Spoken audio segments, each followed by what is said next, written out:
GNM 2024-এর প্রথম প্রশ্নের উত্তর। নিম্নলিখিত কোন যৌগটি হিমোগ্লোবিন থেকে উৎপন্ন হয় না? Option B, bilirubin. Question number 2, বেশি শারীরিক পরিশ্রমের পর আমাদের গায়ে ব্যথা কারণ হলো? অপশান বি, আমাদের পেশিতে ল্যাকটিক অ্যাসিড জমে যাওয়া।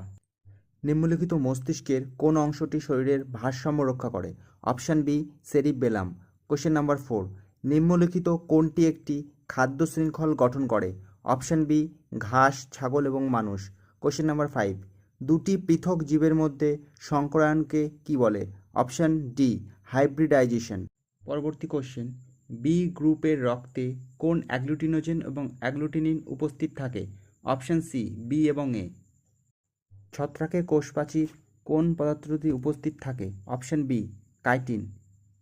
কোনো অরণ্যে যখন কোনো একটি বিশেষ তৃণভোজীর সংখ্যা বৃদ্ধি পায় তখন তাদের মধ্যে কোন প্রকার